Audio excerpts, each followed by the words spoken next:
Dawn broke over Brooklyn, bathing the weathered brick buildings in golden light. Frank Morales stood at his kitchen window, coffee mug in hand, watching as the city stirred to life. At 52, his face bore the lines of a man who had spent his life working with his hands, crow's feet at the corners of his eyes from squinting at Gage's calluses that no amount of rest would ever smooth away. 30 years of crawling through ductwork, diagnosing failing compressors, and breathing the metal-tinged air of mechanical rooms had left their mark. But they had also given him an almost supernatural ability to diagnose problems that younger technicians with fancy degrees couldn't solve. A cough from the next room pulled his attention away from the window. His daughter Lucy's medicine was running low. The insurance coverage from Precision Cooling Systems would end next week, and the specialized heart medication cost more than his monthly rent. "Morning, Dad." Lucy appeared in the doorway, her dark hair still tousled from sleep, wearing her favorite Star Wars pajamas. At 9, she carried herself with the careful dignity of a child who had grown up too fast. The surgery she needed wasn't optional, and Frank had exactly 6 months to figure out how to pay for it. "Morning, sweetheart. How's the ticker today?" Frank forced a smile, setting down his coffee to pour her a glass of orange juice. Lucy placed her hand over her heart, giving it a thoughtful assessment. "Steady as a well-balanced fan blade," she replied, using one of Frank's own expressions. He smiled genuinely this time. "That's my girl. Eggs or cereal?" "Eggs, please. I have a math test today." The phone rang as Frank cracked eggs into a bowl. The caller ID showed his former boss at Precision Cooling Systems. "Tony, what's up?" Frank wedged the phone between his ear and shoulder as he whisked the eggs. "Frank, I've been calling everyone I know. Nothing solid yet, but I heard Hamilton Luxury Group is looking for a head HVAC technician. Their main hotel has systems from the 70s that nobody knows how to maintain properly." Frank's heart quickened. Hamilton Luxury Group owns some of the most prestigious hotels in New York. A position there would mean full benefits, good pay, and stability. "I appreciate it, Tony. I'll get my resume over today." After hanging up, Frank turned to find Lucy watching him, her eyes serious beyond her years. "Is that a job, Dad?" "Maybe. A good one if I can get it." "You will," she said with absolute conviction. "Nobody knows more about fixing air conditioners than you." Frank wished he shared her confidence. The world had changed since he'd started in the business. These days, companies wanted degrees more than they wanted experience. They wanted certificates more than they wanted calloused hands.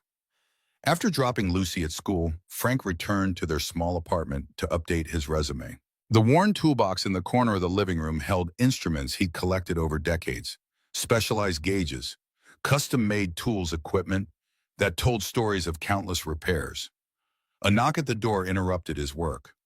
Walter Jenkins stood in the hallway, a newspaper tucked under his arm, his 70 years carried with the straight-back dignity of a man who'd never stopped taking pride in his work. "Thought you might want to see this," Walt said, handing over the newspaper. "They're talking about renovating the Hamilton Plaza.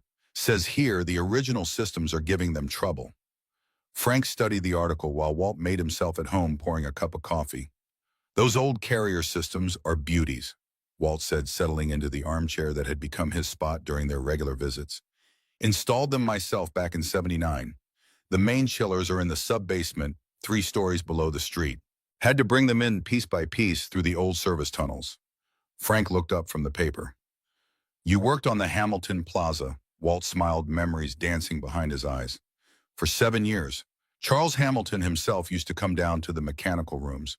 Wanted to understand how everything worked. Not like these MBA types today who couldn't tell a condenser from a compressor if their life depended on it." Frank's phone buzzed with a text from Lucy's doctor, a reminder about her upcoming appointment and the required prepayment. "I'm applying there today," Frank said, turning the laptop to show Walt his resume. "Tony thinks they need someone who understands the old systems." Walt leaned forward, scanning the document. "You're overqualified, if anything." But these days, he trailed off, both men understanding the unspoken reality. Experience didn't open doors the way it once had. "I'll put in a good word with Martin Solis if you want," Walt offered. "He's still working maintenance there. We apprenticed together back in the Stone Age." Frank nodded gratefully. In the HVAC world, connections still mattered. The old-timers formed a kind of brotherhood, passing jobs and knowledge through a network built on reputation and skill. "I appreciate that, Walt." Don't mention it. Lucy needs that surgery, and Hamilton needs someone who knows what they're doing. Seems like a perfect match to me. Victoria Hamilton stood at the window of her corner office, 42 stories above Manhattan.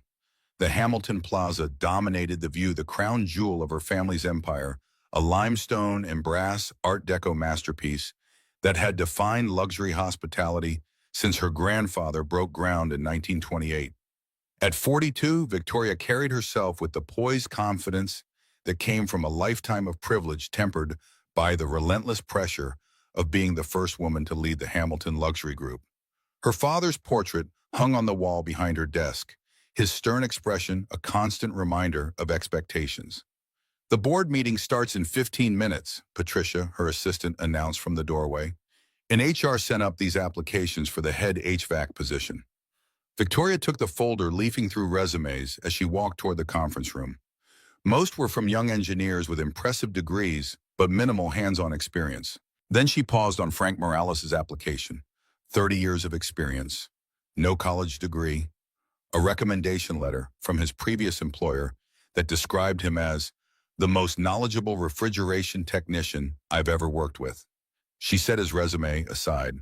Hamilton Luxury Group hired graduates from Cornell and MIT, not aging technicians from Brooklyn.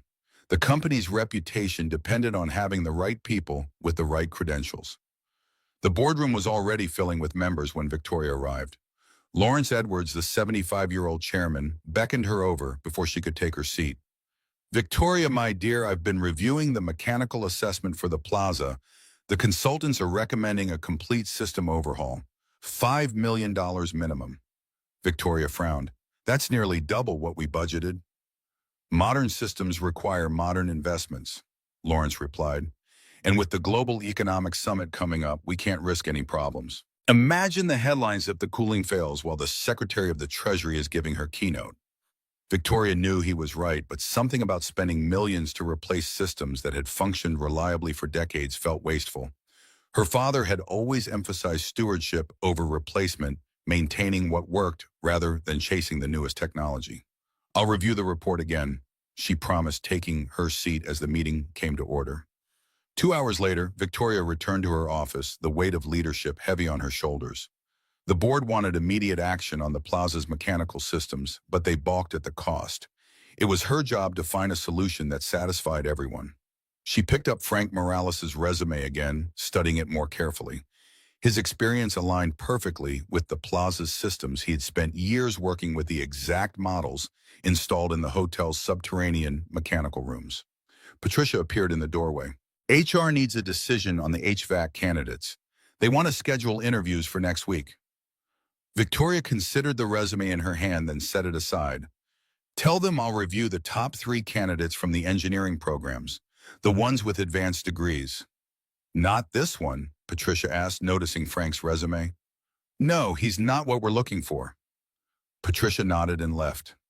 Victoria turned back to the window, watching as snow began to fall on the city. The weatherman had predicted a significant winter storm, unusual for October, but not unprecedented. Hamilton Plaza had weathered countless blizzards over its nearly century-long history. What she couldn't know was that this particular storm would bring more than snow.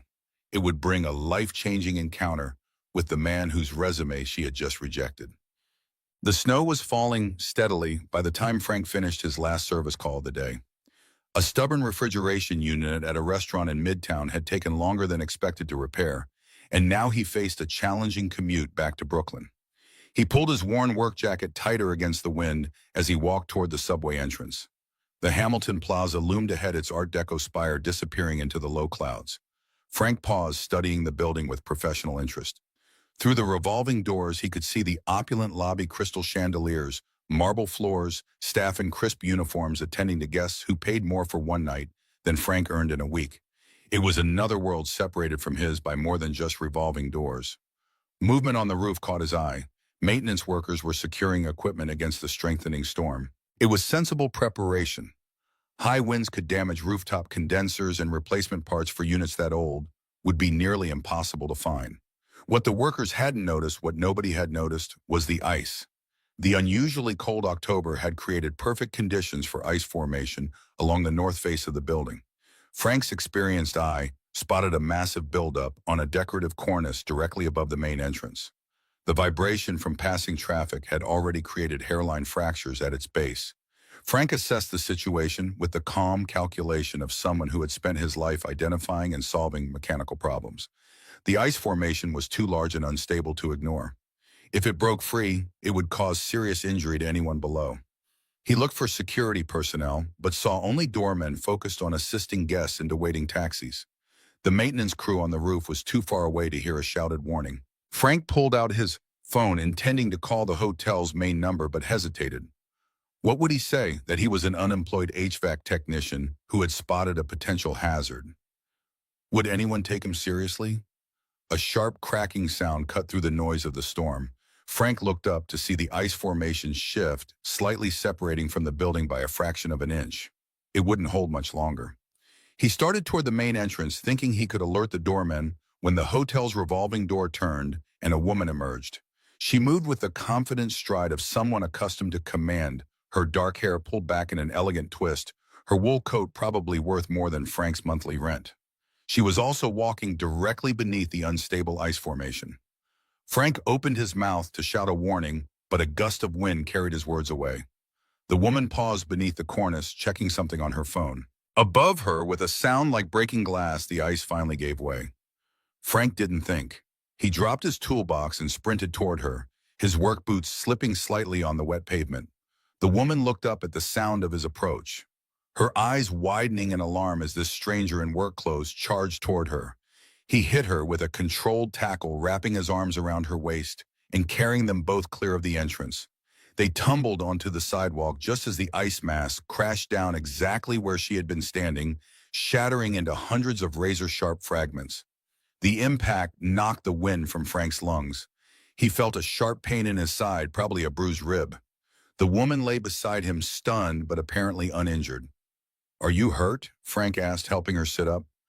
I don't think so," she managed, her voice steady despite the shock. She looked at the ice fragments, scattered across the sidewalk, then back at Frank, understanding dawning in her eyes. "You saved my life." Frank shrugged, wincing at the pain in his ribs. Right place, right time. Hotel security was rushing toward them now, along with concerned onlookers. Frank could see his tools scattered across the wet pavement. His phone was ringing, probably Lucy wondering why he was late. "Wait," the woman said as Frank gathered his belongings. "I need your name." Frank hesitated. The last thing he needed was complication. He had enough problems without getting tangled in whatever paperwork and liability issues would follow this incident. "It doesn't matter," he said, shouldering his toolbox. "Just be careful in storms like this. Old buildings shed ice." Before she could protest, Frank turned and walked away, disappearing into the swirling snow. Behind him, he could hear the woman giving orders to security personnel, her voice carrying the unmistakable tone of someone used to being obeyed. By the time the police arrived to take statements, Frank was 3 blocks away, descending into the subway station. His ribs ached, his clothes were soaked, but he was alive. More importantly so was the woman he'd saved. What Frank couldn't know as the delayed train finally carried him toward Brooklyn was that the woman he'd rescued was Victoria Hamilton, CEO of Hamilton Luxury Group, and the same person who had rejected his job application that morning. He also couldn't know that in her purse was his resume, or that she was already instructing her security team to find the man who had saved her life. The storm had created an unexpected connection between 2 lives that might otherwise never have intersected. The ice had fallen, the rescue was complete, and nothing would ever be the same. Boom. Frank arrived home to find Walt sitting at his kitchen table helping Lucy with her homework. The old engineer looked up, his expression changing to concern when he saw Frank's condition. "What happened to you? You look like you wrestled a condenser unit and lost." Frank set down his toolbox, wincing as he shrugged off his torn jacket. "Long story, how was school, Lucy?" Lucy studied her father with the perceptive gaze of a child who had learned to read adults' unspoken emotions. "You're hurt." "Just a bruise, nothing serious." Frank tried to sound casual, but the pain in his side made his voice tight. Walt wasn't fooled. "Lucy, why don't you get your dad some ice for his ribs while I make some coffee?" When Lucy left the room, Walt lowered his voice. "Spill it, Frank. What really happened?" Frank sank into a chair, the events of the afternoon catching up with him. Ice fall at Hamilton Plaza nearly hit a woman coming out the main entrance. Walt's eyebrows shot up. And you played hero. Anyone would have done the same. No, Walt said firmly. They wouldn't have. Most people would have shouted a warning or called for help. You put yourself between a stranger and danger. That's not common, Frank. Lucy returned with an ice pack wrapped in a dish towel. Here, Dad, it'll help with the swelling. Frank pressed the ice to his side, grateful for the numbing cold. Thanks, sweetheart. Did you get hurt at work? Lucy asked, settling back into her chair. Frank exchanged glances with Walt. No, just had a little accident. Nothing to worry about. Later, after Lucy had gone to bed, Walt helped Frank bandage his ribs. The bruising was impressive, spreading across his side in a palette of purple and blue. You should see a doctor, Walt said, securing the bandage. Can't afford it. Not without insurance. Walt's expression darkened. This system's broken, Frank. When I started out, companies took care of their people. Charles Hamilton himself made sure every employee had full medical coverage. Janitors to executives, no difference. Different times, Frank said, testing the bandage by taking a deep breath. Doesn't have to be. Walt handed Frank a bottle of ibuprofen. Get some rest. Tomorrow I'll call Martin at the plaza, see if he can put in a good word about your application. Frank nodded, too tired to argue. He checked on Lucy one last time before turning in, watching her sleep peacefully, despite the damaged heart that ticked like a time bomb in her chest. The surgery would fix the congenital defect, but only if he could find a way to pay for it. As he drifted towards sleep, Frank thought about the woman he'd saved. She'd seemed important, the kind of person who moved through the world with authority. Maybe she worked at the hotel. Maybe she could put in a good word for his application. It was a nice thought, but Frank had lived long enough to know that the world rarely worked that way. Good deeds weren't rewarded with job offers. Heroes didn't get health insurance for their actions. Tomorrow would bring another day of searching for work, of making each dollar stretch, of managing Lucy's medication. The woman from the hotel would go back to her life of privilege, and Frank would continue his struggle to keep his family afloat. Or so he thought as sleep finally claimed him, unaware that across the city, Victoria Hamilton was launching a search that would change everything. Victoria sat in her penthouse apartment, a glass of scotch untouched on the table beside her. The doctor had insisted she go home and rest after checking her for signs of concussion. She'd refused the pain medication. Tomorrow was too important to face with a clouded mind. But sleep wouldn't come. Every time she closed her eyes, she saw the ice falling, felt the stranger's arms around her waist, experienced again the strange suspension of time between safety and disaster. She picked up her phone and called the head of hotel security. Any progress identifying him? Not yet, Ms. Hamilton. The security cameras caught the incident, but his face was mostly obscured by the angle in the snow. We have a general description: white male, early 50s, work clothes, toolbox. Nothing distinctive enough for facial recognition. Victoria sighed. Keep looking. Check with nearby businesses. See if their cameras caught a better angle. And pull the maintenance logs. Find out if any contractors were working in the area today. After hanging up, she opened her laptop and began sorting through emails. The incident report from hotel security appeared in her inbox, along with a preliminary assessment of the ice formation. The maintenance team had missed it during their routine inspection, a serious oversight that could have resulted in tragedy. Victoria opened another folder, reviewing the applications for the head HVAC position. Frank Morales' resume was still there, his 30 years of experience laid out in neat bullet points. She found herself wondering if he would have noticed the ice buildup before it became dangerous. Her phone rang. Patricia calling with an update on tomorrow's board meeting. Lawrence wants to discuss the mechanical systems first thing, her assistant reported. He's bringing in consultants from Thornton Engineering to present their proposal for the complete overhaul. Victoria rubbed her temples. $5 million to replace systems that have worked reliably for decades. He says it's necessary for the Global Economic Summit. The plaza will be hosting heads of state and CEOs from around the world. I understand the stakes. I just question whether replacement is the only option. Victoria's gaze fell on Frank's resume again. Patricia, did we send out the rejection letters to the HVAC applicants yet? They're queued to go out tomorrow morning. Hold Frank Morales' letter. I want to review his qualifications again. After hanging up, Victoria found herself drawn to the window. Snow continued to fall over the city, transforming Manhattan into a winter wonderland that concealed the grit and struggle beneath its pristine surface. Somewhere out there was the man who had saved her life, a stranger who had risked his own safety for someone he didn't know, then disappeared without seeking recognition or reward. Victoria had spent her career evaluating people based on credentials, connections, and pedigree, but today's encounter had forced her to consider a different kind of value, the split-second character revealed in a moment of crisis. As she finally prepared for bed, Victoria made a decision. Tomorrow she would find the man who saved her, not just to thank him, but to understand what had driven him to act when others would have simply watched disaster unfold. What she couldn't know was that her savior had already crossed her path in ways beyond the dramatic rescue, and that her automatic rejection of his application represented exactly the kind of systemic barrier that kept people like Frank Morales trapped in precarious circumstances despite their exceptional abilities. The storm continued through the night, blanketing the city in snow that would melt with the morning sun. But its impact would endure long after the last snowflake fell, connecting lives across the divide of class and circumstance in ways that neither Frank nor Victoria could possibly imagine. Morning light filtered through the kitchen window as Frank made breakfast. Lucy sat at the table watching him with the focused attention that children reserve for adults they suspect are hiding something. "Your side still hurts," she observed, not a question, but a statement of fact. Frank managed a smile. "Just a little sore. Nothing to worry about." "Is that why you're making pancakes instead of eggs? Because you don't want to reach for the portion on the high shelf?" Frank laughed despite the pain in his ribs. "Can't get anything past you, can I?" "Nope." Lucy took a bite of pancake. "Walt says you're a hero." Frank shot a look at Walt, who had just emerged from the bathroom. The older man shrugged unapologetically. "Walt talks too much," Frank said, joining them at the table.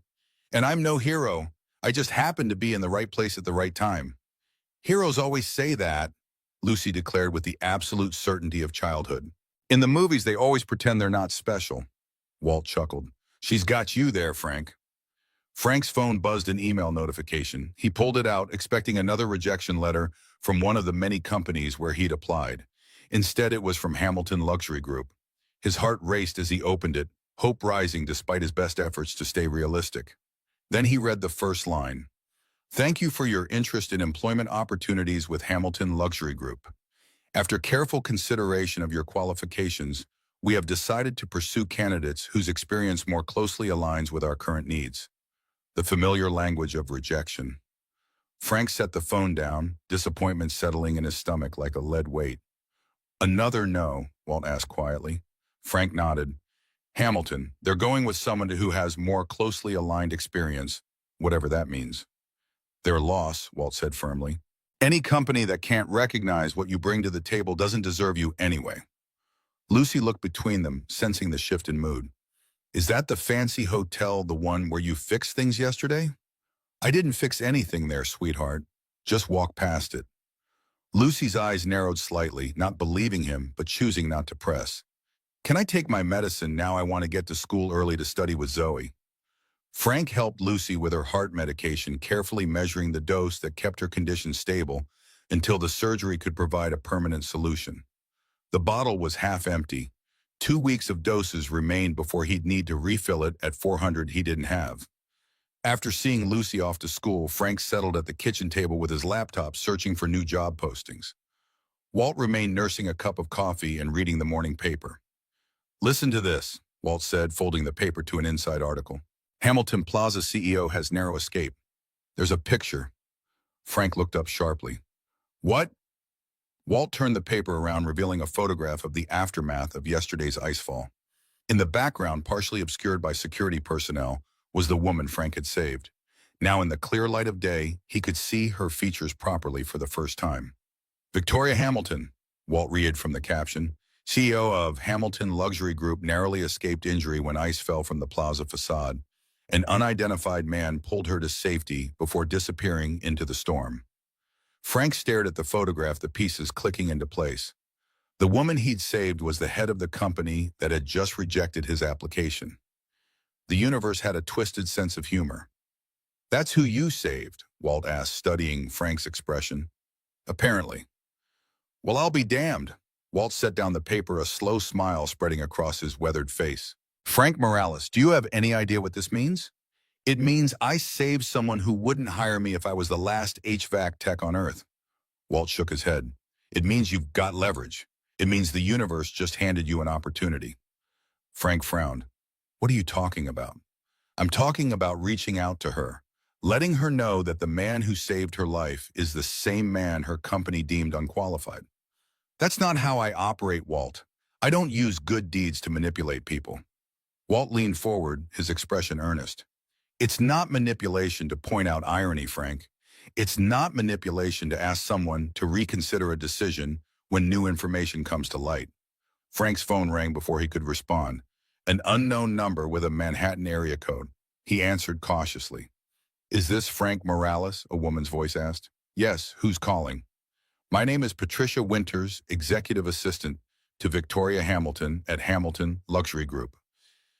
Hamilton would like to meet with you this afternoon regarding a potential position with our company. Frank's eyes met Walt's across the table. I received a rejection email from Hamilton this morning. Ms. Hamilton has reconsidered your application. Would 2 p.m. work for you? After hanging up, Frank sat in stunned silence. Walt's expression was smug. Don't say it, Frank warned. I didn't say anything. Walt raised his coffee mug in a toast. But sometimes the universe has a way of recognizing value even when humans miss it the first time around. Frank rubbed his bruised ribs, considering the strange turn of events. You think she figured out I'm the one who saved her? Does it matter you've got an interview with the CEO? That doesn't happen without a reason. It didn't matter, Frank supposed. What mattered was that he suddenly had a shot at a job that could change everything for him and Lucy. A position that would provide the insurance she needed for her surgery and the stability they both craved. As he prepared for the interview, selecting his best shirt and only tie, Frank couldn't help wondering what Victoria Hamilton would say when she realized the man she was interviewing was the same one who had tackled her to safety the day before. Some encounters changed everything. Some storms created connections that would never have formed under clear skies. And sometimes the universe had a peculiar way of bringing together lives that seemed worlds apart. The ice had fallen. The rescue was complete, and now the real story was about to begin. The Hamilton Plaza lobby stretched before Frank like a cathedral to wealth and privilege. Marble floors gleamed beneath crystal chandeliers, reflecting light that seemed to dance across the ornate Art Deco patterns adorning the walls. Staff in impeccably tailored uniforms moved with practiced efficiency, attending to guests who wore casual indifference to luxury like a second skin. Frank stood just inside the revolving door, his one good suit feeling suddenly inadequate. He'd ironed it carefully that morning, but no amount of pressing could hide the fact that it was 10 years old. His worn leather shoes had been polished to a respectable shine, though they still bore the permanent creases of hard use. A young man approached his tailored suit, fitting like it had been poured onto his slender frame. Mr. Morales, I'm Derek. Ms. Hamilton's office sent me to escort you upstairs. The elevator ride was a study in contrasts. Derek chatted about the building's history, seemingly oblivious to Frank's discomfort. The plaza was renovated in 1987, but most of the original fixtures were preserved. Ms. Hamilton's grandfather insisted that the character of the building remain intact even as the amenities were modernized. Frank nodded, trying not to think about the fact that he'd been repairing air conditioning units in Brooklyn when this kid was still in diapers. The executive floor was hushed, the carpet so thick it absorbed every footfall. Derek led him to a set of double doors marked simply, V. Hamilton, Chief Executive Officer. Patricia Winters, the woman Frank had spoken with on the phone, rose from behind an elegant desk.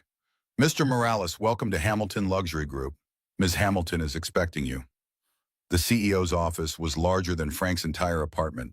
Floor-to-ceiling windows offered a panoramic view of Manhattan, the city spread out like a living map. Victoria Hamilton stood as he entered, extending her hand in greeting. She wore a tailored navy suit that probably cost more than Frank's monthly rent, her dark hair pulled back in a sleek twist. Recognition flickered in her eyes, but she maintained a professional composure. Mr. Morales, thank you for coming on such short notice. Frank shook her hand, noticing the small bandage on her palm, a souvenir from their sidewalk tumble the day before. Ms. Hamilton? Please sit. She gestured to a chair across from her desk, studying him with an intensity that made Frank shift uncomfortably. She opened a folder on her desk, removing his resume and the rejection letter. Yesterday morning, I personally reviewed your application and decided you weren't what Hamilton Luxury Group needed. She placed both documents side by side. Yesterday afternoon, you saved my life. The statement hung in the air between them. I didn't know who you were, Frank said simply. That's rather the point. Victoria leaned back in her chair. You didn't act to curry favor or gain advantage. You acted because someone was in danger. Frank shrugged, then winced as the movement pulled at his bruised ribs. Anyone would have done the same. No, Mr. Morales, they wouldn't have. Victoria's voice carried the certainty of someone who had spent a lifetime observing human nature. Most people would have shouted a warning or called for help. You put yourself at risk for a complete stranger. She stood and walked to the window, her reflection ghostly against the bright sky beyond. I made a mistake in rejecting your application. Not because you saved me, but because I evaluated you based on credentials rather than capability. She turned to face him. You have 30 years of experience with exactly the kinds of systems installed in this building. Systems that our current engineering team struggles to maintain. Frank felt a glimmer of hope, though he kept his expression neutral. Are you offering me a job? I'm offering you a 6-month consulting contract. $90,000 plus full benefits effective immediately. Your primary responsibility would be supervising the assessment and maintenance of our mechanical systems across all New York properties with particular focus on the plaza. The figure hit Frank like a physical blow. It was more than he'd made in his last year at Precision Cooling. The benefits alone would cover Lucy's surgery. That's generous, he managed. It's market rate for someone with your expertise. Victoria returned to her desk. This isn't charity, Mr. Morales. The plaza is hosting the Global Economic Summit in 6 weeks. We need someone who understands our systems intimately. Someone who can ensure there are no unexpected problems.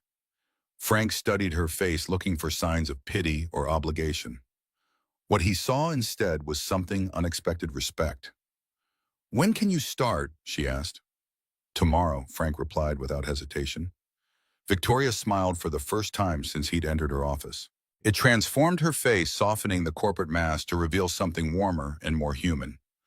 Welcome to Hamilton Luxury Group, Mr. Morales. Damn. The sub-basement of the Hamilton Plaza existed in a different dimension from the opulent hotel above. Concrete walls housed massive mechanical systems, chillers the size of delivery trucks, air handlers that could move 50,000 cubic feet per minute, water pumps powerful enough to fill an Olympic pool in hours. Frank stood in the main mechanical room, running his hand along a Carrier centrifugal chiller, manufactured the year he was born. The machine hummed with the particular frequency that told experienced ears it was operating at about 70% efficiency, well below its potential. She's a beauty, a voice said from behind him. Frank turned to find an older Hispanic man watching him with knowing eyes. His uniform bore the Hamilton Luxury Group logo and a name tag that read Martin Solis, Senior Technician. Walt Jenkins said you'd be coming. Martin continued, extending a hand. Said you're one of the good ones. Frank shook the offered hand, feeling the familiar calluses of a lifetime spent working with tools. Frank Morales. I know who you are. The whole staff knows who you are. Martin's smile held a hint of mischief. Not every day someone saves the boss and gets hired the next morning. Frank felt his face warm. That's not why I'm here. Of course not. Martin's tone was free of sarcasm. You're here because this old girl needs someone who speaks her language. He patted the chiller affectionately. These youngsters with their tablets and diagnostic apps don't understand that machines like this have personalities. Before Frank could respond, the mechanical room door swung open. A younger man entered, his pressed shirt and designer glasses, marking him as management rather than maintenance. He carried a tablet and wore an expression of barely concealed disdain. Mr. Morales, he said, not offering his hand. I'm James Peterson, Director of Facilities Engineering. I understand you'll be consulting on our mechanical systems. Frank nodded. That's right. I reviewed your file this morning. Peterson's tone suggested the review had not impressed him. You should know that I've been advocating for a complete overhaul of these systems for the past year. We have proposals from 3 top engineering firms to replace everything with state-of-the-art equipment. Sometimes new isn't better. Frank replied mildly. These systems were built to last 50 years or more with proper maintenance. Peterson's smile didn't reach his eyes. Perhaps in their day, but modern hotels require modern solutions. The board will be making their decision at next week's meeting. After Peterson left, Martin chuckled. MIT graduate, MBA from Columbia, can't figure out why the West Wing stays 3 degrees cooler than the East. Frank raised an eyebrow. Temperature differential issues. For 6 months. We've replaced thermostats, checked all the dampers, rebalanced the air distribution system twice. Nothing works. Frank considered this. Show me the building plans, and I'll need access to all the mechanical spaces.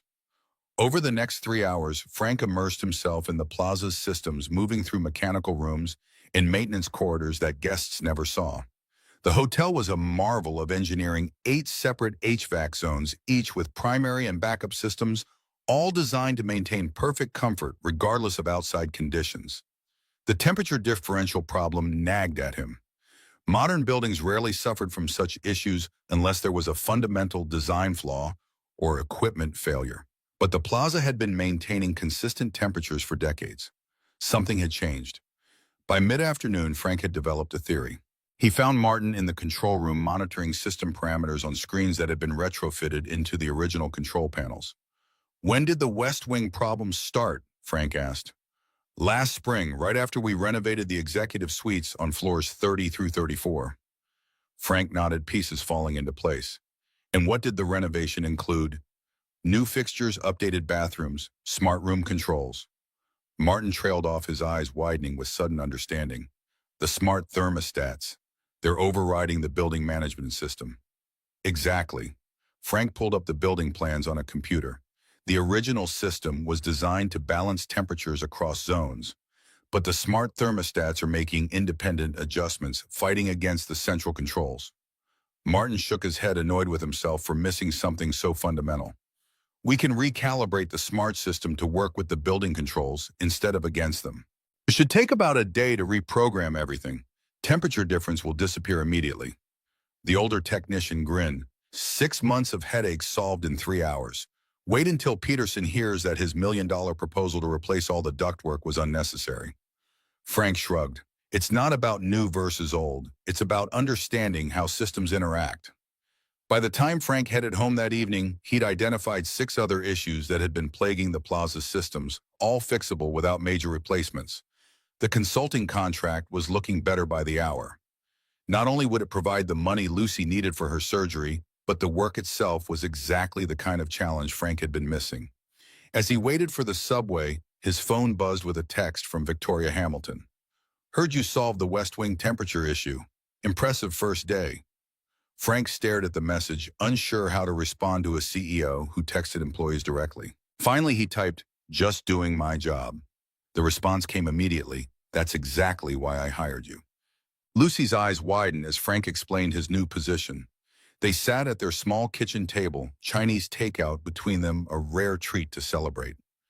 So you're going to fix the air conditioning in a fancy hotel? She asked, carefully separating her broccoli from the beef. Not just air conditioning. The whole mechanical system, heating, cooling, ventilation, water treatment. Everything that makes a modern building comfortable. Because you saved the boss lady. Frank hesitated. That's how she noticed me. But she hired me because I know how to fix things that other people can't. Lucy considered this, her 9-year-old mind processing the implications. So it's kind of like when you saved Mrs. Garcia's refrigerator and she made us lasagna. Frank laughed. Something like that. Except instead of lasagna, I get a salary and health insurance. Lucy's fork paused halfway to her mouth. Does that mean I can get my operation? The hope in her voice squeezed Frank's heart. Yes, sweetheart. As soon as the benefits kick in, we'll schedule it with Dr. Patel. Lucy's smile was worth every bruised rib, every moment of uncertainty. I told you somebody would want to hire you because you're the best at fixing things. Walt arrived as they were finishing dinner, carrying a bottle of sparkling cider and 3 glasses. Thought we should celebrate properly, he said, setting the glasses on the table with a flourish. As Walt poured the cider, Lucy peppered him with questions about the Hamilton Plaza. Dad says you helped build it. Did you get to meet famous people? A few? Walt acknowledged, handing her a glass. I once fixed the air conditioning in Frank Sinatra's suite. Middle of July system went down at 2 a.m. Mr. Sinatra was performing at the hotel ballroom and came back to a room that was 90 degrees. Lucy's eyes were saucers. Was he mad? Furious, until we got it fixed by sunrise. Then he tipped me 100 and invited me to his show the next night. Walt raised his glass. To Frank, may your time at the plaza be as memorable as mine was. They clinked glasses, the simple ritual, marking a turning point that all three felt but none needed to name. For the first time in months, the future held more promise than threat. After Lucy went to bed, Frank and Walt sat in companionable silence, nursing the last of the cider. Martin said Peterson was furious when he heard you solve the temperature problem. Walt finally said, amusement crinkling the corners of his eyes. He'll get over it. Frank rotated his shoulder, trying to ease the stiffness from crawling through ductwork all day. His replacement proposal was fundamentally flawed anyway. Wouldn't have fixed the underlying issue. Be careful there, Walt warned. Men like Peterson don't like being shown up, especially by someone they consider beneath them. He's got an MIT degree in family connections. You've got calloused hands and a GED. Doesn't matter who's right. Should matter. Doesn't always. Walt set down his empty glass. Just watch your back. The biggest dangers in places like Hamilton aren't the mechanical systems. They're the people who value credentials over competence. Frank nodded, understanding Walt's concern, but too tired to worry about corporate politics. Today had been a good day. He'd solved problems, earned respect from Martin, and taken the first step towards securing Lucy's future. Tomorrow would bring new challenges, but for now, that was enough. Victoria sat in her office reviewing the preliminary report Frank had submitted after his first week at the plaza. The document was unlike any she'd seen from her engineering staff, straightforward, jargon-free, and focused on practical solutions rather than theoretical models. The main chiller capacity is operating at 68% efficiency due to scaling in the condenser tubes. Recommendation: chemical cleaning, followed by installation of water treatment system to prevent future buildup. Estimated cost $42,000. Estimated savings $175,000 annually in reduced energy consumption. Each issue was presented with the same clarity: problem, solution, cost, benefit. No padding, no attempt to impress with technical vocabulary. Just the unvarnished assessment of someone who knew exactly what he was talking about. Victoria's intercom buzzed. Mr. Edwards is here to see you. She sighed, setting aside Frank's report. Send him in. Lawrence Edwards entered with the confident stride of a man who had spent decades in boardrooms. At 75, he remained an imposing figure over 6 feet tall, with a full head of silver hair and the ruddy complexion of someone who spent weekends on golf courses. Victoria, my dear. He settled into a chair without waiting for an invitation. I've been hearing some concerning rumors about our new consultant. Victoria kept her expression neutral. Frank Morales, he's been doing excellent work. His assessment of the plaza's mechanical systems has already identified cost-saving opportunities that our regular staff missed. Edwards waved a dismissive hand. Yes, I'm sure he's a competent technician, but there are questions about the circumstances of his hiring. What questions? Victoria's tone cooled several degrees. The timing is unusual, to say the least. You reject his application. He saves you from falling ice, and suddenly he's drawing a consultant's salary. The optics are problematic. The optics, Victoria leaned forward. Lawrence, he identified and solved 6 separate system issues in his first week. Issues that our engineering team has been struggling with for months. I don't care about optics. I care about results. Edwards studied her with the calculating gaze that had made him a formidable chairman. The board is concerned that your judgment may have been compromised by personal gratitude. My judgment is perfectly sound. Victoria stood, indicating the meeting was over. Frank Morales was hired because he's the most qualified person to address the plaza's mechanical issues before the Global Economic Summit. If the board has concerns about my hiring decisions, they're welcome to review his performance metrics. After Edwards left, Victoria returned to Frank's report, but found it difficult to concentrate. The chairman's visit had been a warning shot, the first move in a corporate chess game she'd seen played out many times before. The plaza's mechanical systems had become a proxy battlefield for a larger conflict about Victoria's leadership. As the first woman to lead Hamilton Luxury Group, she'd faced subtle resistance from the old guard since taking over after her father's death. Lawrence Edwards had been her father's closest ally, but his support for Victoria had always seemed conditional. She pulled up the security footage from the day of the icefall, watching again, as Frank sprinted toward her, his face set with determined focus as he tackled her clear of danger. There had been no hesitation, no calculation of risk or reward, just immediate action when it mattered most. Victoria closed the video and picked up her phone, dialing Patricia. Schedule a tour of the plaza's mechanical systems for tomorrow morning. I want to see what Mr. Morales has been working on firsthand. Master. The service elevator descended past the lobby level, past the first basement, with its laundry facilities past the second basement where staff lockers and break rooms were located, finally stopping at sub-basement 3, the building's mechanical heart. Frank waited as the doors opened, revealing Victoria Hamilton, in clothes he wouldn't have expected.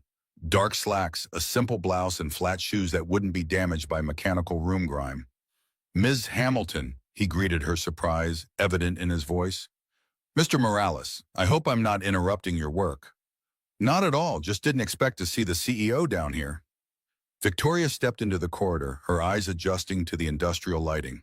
"My grandfather insisted that Hamilton executives should understand every aspect of hotel operations from penthouse to mechanical room. I try to honor that tradition." Frank nodded, leading her through a heavy door into the main equipment room. The space was cavernous, filled with machinery that hummed, whirred, and clanked in a symphony of industrial sounds. The temperature was considerably warmer than the hotel above, heat radiating from the massive equipment. "This is the nerve center," Frank explained, raising his voice slightly to be heard over the ambient noise. 4 main chillers each, capable of 750 tons of cooling capacity. Primary and secondary pumping systems, water treatment equipment, emergency generators, and the building automation system that controls it all. Victoria took in the scene with genuine interest. "And these are the original systems?" "Some are. The chillers were replaced in '92, but they're the same model as the originals. Most of the pumps and air handlers are original equipment, though they've been rebuilt several times." He led her to the main control panel, a blend of analog gauges and digital displays that had been retrofitted over decades. "This is where we monitor everything. Temperature, pressure, flow rates, power consumption. The system generates alerts if any parameter falls outside normal range." Victoria studied the complex array of instruments. "And you understand all of this, how it works together?" "It's like a body," Frank said, his passion for the subject evident in his voice. "The chillers are the heart-pumping, cooled water through the building. The air handlers are the lungs moving air to where it's needed. The control system is the brain making adjustments to maintain comfort. And like a body, when one part isn't working right, it affects everything else." He pointed to a massive pipe overhead. "That's the main condenser water return line. It carries heat away from the building and rejects it through cooling towers on the roof. If that system fails, the entire cooling capacity would be compromised within an hour." Victoria listened attentively, impressed by Frank's ability to explain complex systems in accessible terms. "In your report, you mentioned the West Wing temperature differential. How did you solve that?" Frank led her to a computer terminal. "The problem wasn't with the original system. It was with the new smart thermostats installed during the executive suite renovation." He pulled up a diagram showing the control architecture. The smart system was fighting the building automation system. Each thought it was in charge, so they were constantly overriding each other. "Like having 2 drivers fighting over 1 steering wheel," Victoria observed. Frank nodded, pleased by her quick understanding. "Exactly. We reprogrammed the smart system to communicate with the building controls instead of competing with them. Temperature difference disappeared immediately." As they continued the tour, Frank pointed out other issues he'd identified and the solutions he'd implemented or proposed. Victoria asked thoughtful questions, demonstrating a grasp of mechanical principles that surprised him. "My father insisted I learn the basics of building operations," she explained when Frank commented on her knowledge. "Said I couldn't manage hotels if I didn't understand how they worked." They ended the tour at the building's original blueprints spread across a workbench in the maintenance office. The detailed drawings showed every pipe duct and wire that made the plaza function. "These are incredible," Victoria said, studying the meticulous hand-drawn plans. You don't see craftsmanship like this anymore. The men who designed this system were artists, Frank agreed. They built it to last generations, not just until the next model came out. Victoria traced a duck run with her finger.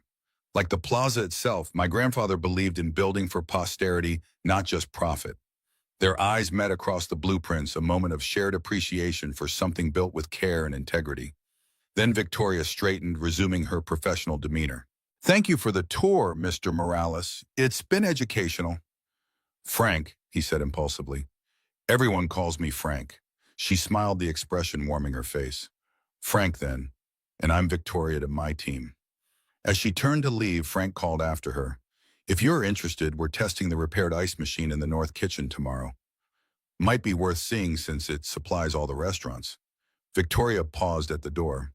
I'll check my schedule. After she left, Martin emerged from the parts room, eyebrows raised. The CEO touring the sub-basement that hasn't happened since her father was alive. Frank shrugged. She wanted to see the systems firsthand. Uh-huh. Martin's knowing smile suggested he suspected more.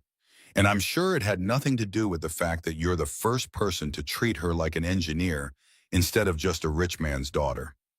Frank returned to the blueprints, uncomfortable with Martin's implication. She knows her stuff. Ask good questions. Her father made sure of that. Charles Hamilton believed everyone in the company should understand the basics of hotel operations, including his daughter. Martin began organizing tools that didn't need organizing. The old man would have liked you, Frank. He valued people who could do real work. The comment stayed with Frank throughout the day. There was something meaningful in the connection between Victoria's appreciation for craftsmanship and her father's values. Both seemed at odds with the corporate mindset represented by Lawrence Edwards and James Peterson, men who valued credentials over capability theory over practical knowledge. As Frank rode the subway home that evening, he found himself wondering about Victoria Hamilton, not as the CEO in expensive suits who occupied the penthouse office, but as the woman in practical shoes who asked intelligent questions about condenser water return lines. There was more to her than corporate polish, just as there was more to the plaza than its marble lobby. The realization was unexpected and slightly uncomfortable. Frank had spent his career maintaining clear boundaries between himself and employers. Getting personally invested only led to disappointment when the inevitable layoffs and budget cuts came around. But Hamilton Luxury Group felt different. Perhaps it was Victoria's genuine interest in the building's systems. Perhaps it was Martin's obvious pride in his work. Or perhaps it was simply that for the first time in years, Frank felt his expertise was truly valued. Whatever the reason, he found himself looking forward to tomorrow's ice machine test in a way that had nothing to do with refrigeration systems. Lucy sat cross-legged on Frank's bed, watching as he laid out clothes for the next day. Is that a new shirt? Frank glanced at the button-down he'd purchased during his lunch break. Just something a little nicer for work. Because of the boss lady, Lucy's tone was innocent, but her eyes held mischievous knowledge beyond her years. Because I'm a consultant now, Frank corrected. I should dress the part. Lucy flopped back on the bed dramatically. Dad, I'm 9, not stupid. You like her. Frank felt his face warm. I respect her professionally. That's different. Uh-huh. Lucy rolled onto her stomach, propping her chin on her hands. Is she pretty? Lucy. What? It's a simple question. Frank sighed, knowing his daughter well enough to recognize when she wouldn't be deterred. Yes, she's attractive. She's also my boss, which means our relationship is strictly professional. Lucy considered this. Walt says she's not like other rich people. He says her dad made sure she knew how things really work. Walt talks too much, Frank muttered, returning the new shirt to its hanger. Shouldn't you be finishing your homework? Already did it. Lucy rolled off the bed and headed for the door, pausing with the peculiar gravity children sometimes assume when imparting what they consider essential wisdom. Mom would want you to be happy, you know, not just working all the time. The statement caught Frank off guard. Carmen had been gone for 3 years, but Lucy rarely spoke so directly about what her mother would have wanted. I am happy, he said, the automatic response of a parent protecting their child from worry. Lucy's expression suggested she wasn't convinced. You're better now than before, but happy is different. Happy is how Walt looks when he talks about building things that last, or how you used to look when Mom made you dance in the kitchen. She left before Frank could respond, the observation hanging in the air like a challenge. It was true that his definition of happiness had narrowed since Carmen's death. Survival had taken precedence, keeping Lucy healthy, keeping a roof over their heads, keeping the creditors at bay. The simple joy of craftsmanship had been his only real indulgence. Frank sat on the edge of the bed, memories surfacing unbidden. Carmen twirling in their tiny kitchen, pulling him into an impromptu dance while dinner simmered on the stove. Lucy, barely 6, then clapping in delight at her parents' antics. "You take everything too seriously," Carmen would tease him. "There's more to life than work, mi amor." She had been the spontaneous one, the dreamer who balanced his practicality. Her absence had left him focused on responsibility to the exclusion of almost everything else. Frank's phone buzzed with a text message. Victoria Hamilton's name appeared on the screen. "Looking forward to seeing the ice machine repairs tomorrow. Would 10 a.m. work for your schedule?"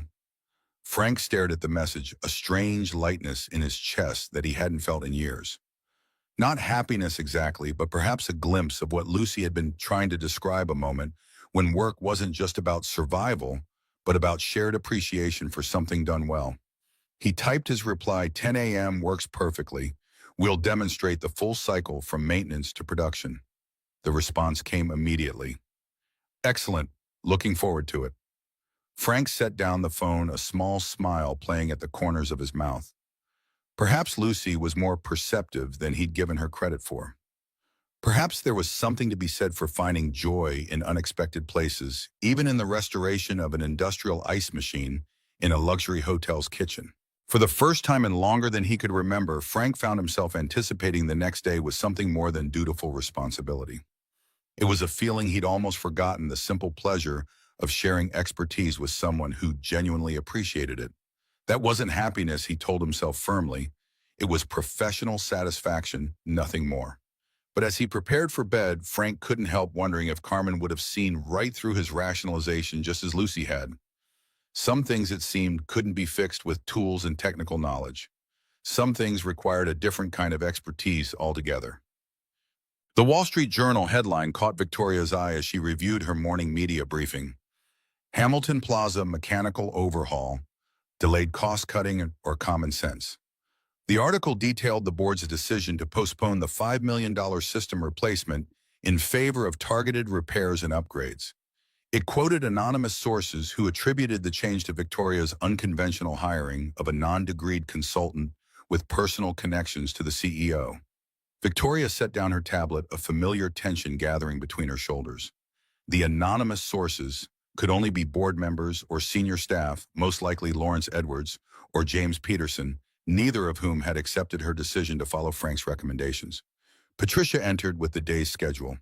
The journal piece is generating buzz. 3 other outlets have called for comment.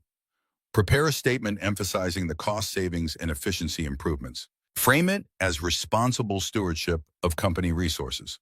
Victoria checked her watch. "I'll be touring the North Kitchens at 10. Block an hour."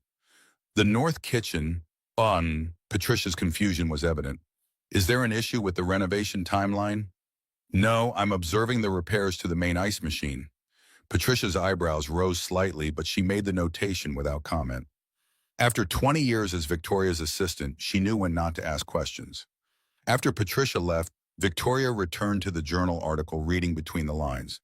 The piece was clearly meant to undermine her decision-making authority.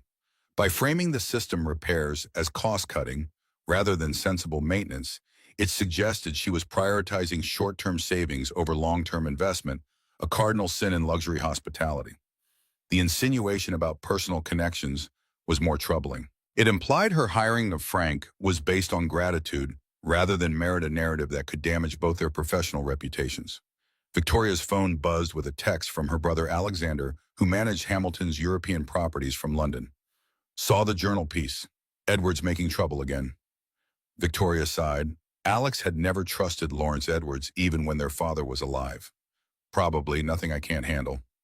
Need me to fly in for the board meeting next week?" Victoria considered the offer.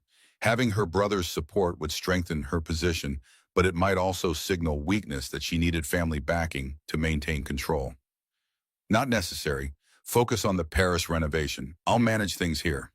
As she prepared for her meeting with Frank, Victoria found herself reflecting on the broader implications of the mechanical systems debate. It wasn't really about chillers and condenser tubes. It was about two competing visions for Hamilton Luxury Group's future. Edwards represented the old guard, traditionally trained executives who valued credentials and connections. Victoria's father had respected them, but he'd also challenged them, insisting that true luxury came from substance, not just appearance. Frank Morales represented something different, practical expertise that couldn't be quantified with degrees or certifications. The kind of knowledge that came from decades of hands-on experience, solving real problems rather than theoretical ones. By hiring him, Victoria had made a statement about her leadership values. Now she needed to ensure that statement wasn't undermined by corporate politics or media innuendo. The North Kitchen was a hive of activity when Victoria arrived. Chefs and sous chefs moved with choreographed precision, preparing for the lunch service that would feed hundreds of guests across the plaza's 5 restaurants. The mechanical repairs were taking place in a separate room adjacent to the main kitchen, where industrial refrigeration equipment hummed behind heavy doors.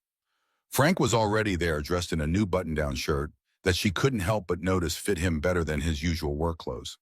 He was demonstrating something to a younger technician, his hands moving with the confident precision of someone who knew exactly what he was doing.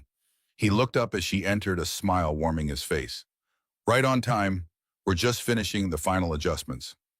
Victoria approached the massive ice machine, a complex system of compressors, evaporators, and conveyors that produced the crystal-clear ice required for the plaza's high-end cocktail program. "What was the issue?" she asked, genuinely interested. "Harvest assist components were malfunctioning," Frank explained, pointing to a mechanism inside the unit.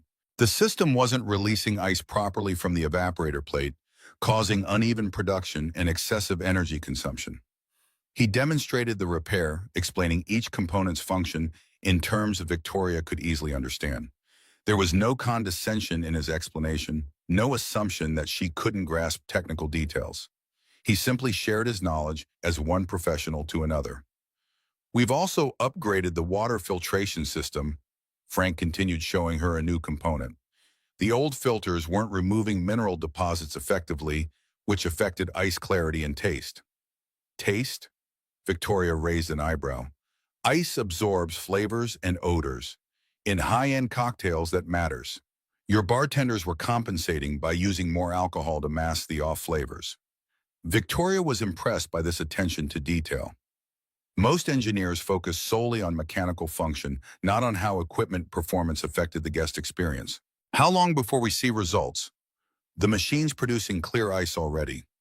Frank opened a stainless steel bin filled with perfectly formed ice cubes, each as transparent as glass. "And we're tracking a 22% reduction in energy consumption." The young technician who had been working with Frank, his name tag read Tyler, spoke up eagerly. "Frank showed me how to diagnose scale buildup by listening to the compressor cycling. You can actually hear the difference before it becomes a problem." Victoria noticed the respect in the younger man's voice. Despite the initial skepticism from Peterson's team, Frank was clearly winning over the staff with his practical knowledge. After the demonstration, Victoria joined Frank for coffee in a small break room off the main kitchen. The space was utilitarian compared to the opulent guest areas, simple tables, sturdy chairs, vending machines in the corner. "The journal article," she said without preamble. "Have you seen it?" Frank nodded. "Martin showed it to me this morning. It's politically motivated. Lawrence Edwards and possibly James Peterson feeding information to undermine our maintenance approach." Frank sipped his coffee, considering his response. "Because it threatens their replacement proposal." "Partly, but it's also about control. Edwards doesn't appreciate decisions made without his direct input." Victoria studied Frank over the rim of her cup. "The personal connections reference concerns me. It suggests your hiring was based on something other than merit. Does that matter? The results speak for themselves." "In a rational world, no. In corporate politics, perception often matters more than reality." Victoria set down her cup. "The board meeting next week will be contentious. Edwards will present the replacement proposal again, arguing that our approach is short-sighted." Frank leaned back in his chair. "I can prepare a detailed analysis showing the cost-benefit comparison. Real numbers, not theoretical projections." "That would help." Victoria hesitated, then added, Your attendance at the meeting would be valuable as well. The board should hear directly from the person implementing these solutions. Frank's expression turned guarded. I'm not much for boardrooms. My expertise is in mechanical rooms, not PowerPoint presentations. You explain complex systems better than anyone I have ever worked with, Frank. The board needs to hear that clarity. Victoria's voice softened slightly. I'm not asking you to be someone you are not, just to share what you know in the same straightforward way you've been doing with me. Their eyes met across the table, a moment of connection that transcended their professional roles. Frank saw something in Victoria's expression, not the CEO asking an employee for support, but a person asking an ally for help. I'll be there, he said simply. Victoria nodded, relief visible in the slight relaxation of her shoulders. Thank you. As they left the break room, Victoria was aware of kitchen staff watching with curious eyes. The CEO sharing coffee with the new HVAC consultant in the employee break room, rather than summoning him to her office. It wasn't the usual Hamilton protocol, but perhaps that was exactly the point. Her grandfather had built Hamilton Luxury Group on the principle that true quality came from the ground up, from people who understood their craft and took pride in their work. Somewhere along the way, the company had drifted toward valuing appearance over substance, credentials over capability. Frank Morales represented an opportunity to recalibrate that balance, not by replacing one extreme with another, but by demonstrating that both types of knowledge had value when applied in service of excellence. As they parted ways in the main corridor, Victoria found herself looking forward to the board meeting with something approaching anticipation rather than dread. For the first time since taking over as CEO, she felt she was truly leading, rather than simply managing, shaping Hamilton's future rather than merely preserving its past. The journal article was just the opening salvo in what would likely be a difficult battle.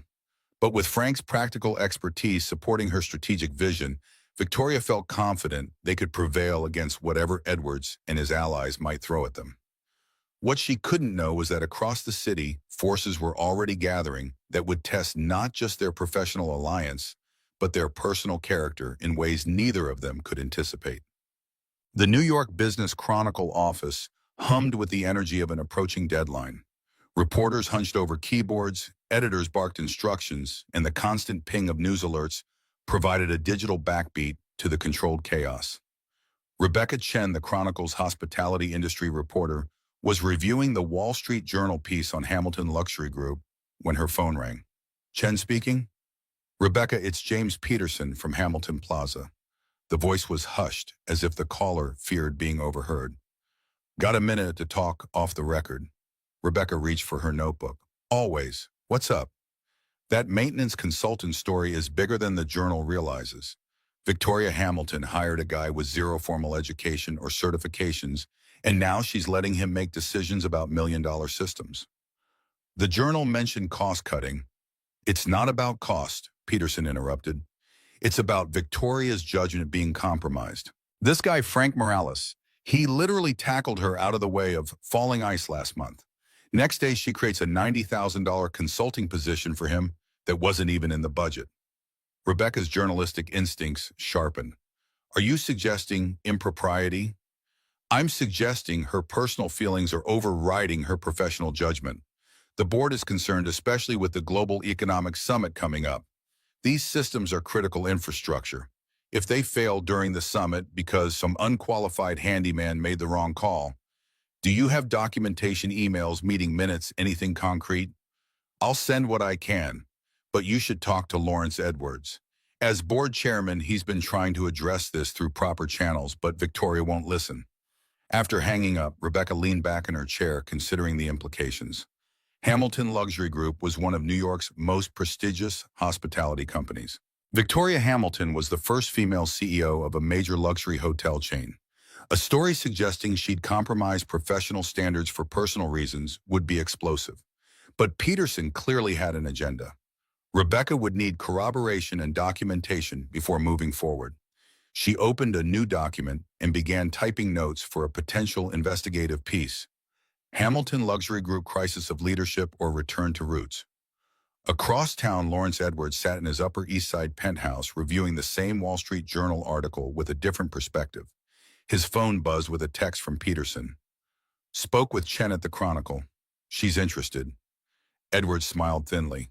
Victoria Hamilton was her father's daughter, in many ways brilliant, determined, occasionally stubborn. But she lacked Charles's political instincts, his understanding that appearances often mattered more than substance in the luxury business. The Morales situation was a perfect example. The man might be competent. Edwards had reviewed the performance metrics himself and couldn't deny the results. But hiring someone with no formal credentials for a high-level position sent the wrong message. It suggested desperation, or worse, personal favoritism. The Global Economic Summit provided the perfect leverage point. With world leaders and business titans descending on the plaza, the mechanical system's reliability would be under intense scrutiny. Any problem, no matter how minor, could be framed as evidence of Victoria's poor judgment. Edwards had no personal animosity toward Victoria. He'd known her since childhood, had watched her grow from a precocious girl following her father through hotel kitchens to a poised executive with her own vision for Hamilton's future. But that vision increasingly diverged from what Edwards and other board members believed was best for the company. Victoria emphasized substance over style, value over prestige, long-term sustainability over short-term profits. She questioned traditional hiring practices, executive compensation packages, even the fundamental pricing model that had made Hamilton synonymous with luxury. Frank Morales represented everything Edwards found concerning about Victoria's approach, prioritizing practical knowledge over formal credentials, elevating maintenance staff to consultant status, blurring the lines between management and labor that had defined Hamilton's corporate structure for generations. The board meeting next week would be a test of Victoria's leadership. Edwards didn't expect to win outright. Victoria still controlled enough votes to block any direct challenge to her authority. But he could create doubt-raised questions about her judgment that would linger in board members' minds. And if the Chronicle published a story questioning the Morales hiring, that would only strengthen Edwards' position. It wasn't personal, he told himself as he drafted talking points for the board meeting. It was about protecting Hamilton Luxury Group's legacy, the legacy Charles had entrusted to the board when he'd named his daughter as successor. Victoria was still young, still learning. This would be an important lesson in corporate governance and public perception, a lesson her father would have wanted her to learn. Across the city in 3 separate locations, the key players in this unfolding drama prepared for a confrontation none of them fully anticipated. Victoria reviewed system performance data that supported Frank's approach. Frank explained complex mechanical principles to his daughter, who absorbed the information with the quick intelligence that made him so proud. Lawrence Edwards refined strategies to protect a corporate tradition he genuinely believed was under threat. None of them could know that their carefully laid plans would soon be rendered irrelevant by circumstances beyond their control, a perfect storm of mechanical failure, extreme weather, and human ambition that would test not just their professional abilities but their fundamental character. The mechanical heart of the Hamilton Plaza continued its steady rhythm, pumping heated water through miles of pipes, moving conditioned air, through countless ducts, maintaining the perfect environment that guests expected and rarely thought about. But within that complex system, small failures were accumulating, a worn bearing. Here, a corroded connection there, microscopic stress fractures developing in components never designed to last half a century. Like the ice formation that had brought Frank and Victoria together, these hidden weaknesses were waiting for the perfect combination of circumstances to reveal themselves. And when they did, the consequences would reach far beyond mechanical systems to affect the lives and futures of everyone connected to the Hamilton Plaza. The stage was set, the players were in position, and the true test was about to begin. The Hamilton Plaza's grand ballroom had been transformed for the board meeting. The ornate space usually reserved for society weddings and charity galas now featured a massive conference table presentation screens and the subtle trappings of corporate power. Oil paintings of past Hamilton patriarchs gazed down from gilded frames, their stern expressions seemingly judging the proceedings. Frank stood at the ballroom entrance, adjusting his tie, a new purchase for the occasion. Despite Victoria's assurances that his usual attire would suffice, he'd felt the need to armor himself with formality. His one good suit had been supplemented with a crisp white shirt and the dark blue tie that Lucy had helped him select with solemn deliberation. "You look like you're headed to your execution," Martin commented, appearing beside him with a folder of technical documents they'd prepared together. "Feels that way," Frank admitted. Give me a failing compressor any day over a room full of executives. Martin patted his shoulder. Just remember, none of them could keep this building running for a day without people like us. Charles Hamilton understood that. Some of these board members still do. Inside the room hummed with the particular energy of wealth and influence. Board members in bespoke suits clustered in small groups, their conversations hushed but intense. James Peterson stood with a team from Thornton Engineering, their matching blue folders, suggesting a coordinated presentation. Victoria spotted Frank from across the room and made her way toward him, navigating the social currents with practiced ease. She wore a tailored charcoal suit that somehow managed to be both authoritative and elegant. "Thank you for coming," she said quietly. "Your technical expertise will be crucial when Peterson presents his replacement proposal." Frank nodded, acutely aware of the glances directed their way. "I've prepared the comparative analysis you requested. Real numbers, not projections." "Perfect." Victoria's smile held genuine warmth. "Don't be intimidated by the setting. Just explain the systems as clearly as you did for me." Before Frank could respond, Lawrence Edwards approached, his silver hair gleaming under the ballroom's crystal chandeliers. "Victoria, my dear." His tone was cordial, but carried an undercurrent of tension. "And this must be the famous Mr. Morales, Lawrence Edwards, chairman of the board."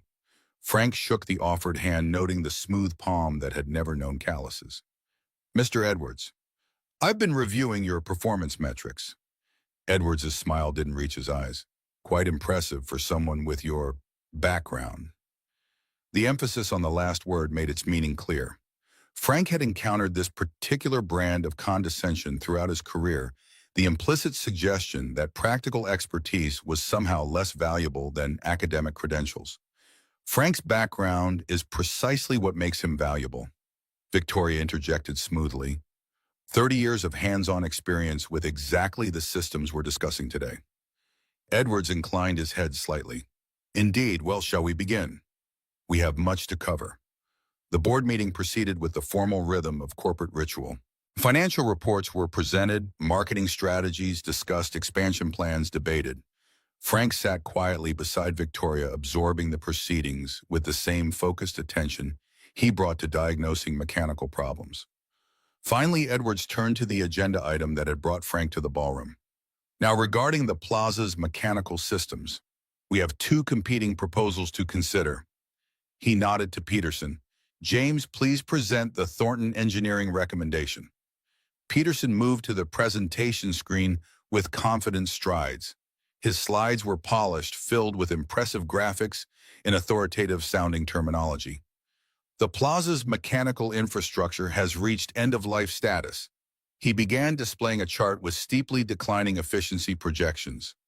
"Thornton Engineering recommends complete replacement with state-of-the-art systems that would reduce energy consumption by 40% while providing redundancy that our current systems lack." He clicked through slides showing glossy images of new equipment, elaborate control systems, and impressive technical specifications. The presentation was designed to overwhelm with modernity and innovation. The investment would be $5.2 million, Peterson concluded, with projected energy savings of $420,000 annually, providing ROI within 12 years.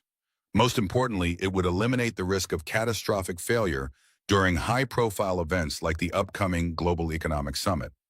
Edwards nodded approvingly. "Thank you, James. Very thorough." He turned to Victoria. "And your alternative proposal?" Victoria stood, her presence commanding, despite Edwards' attempt to frame her approach as secondary. "Rather than replacement, we're recommending targeted upgrades and comprehensive maintenance of the existing systems." "I've asked Frank Morales to present the technical details."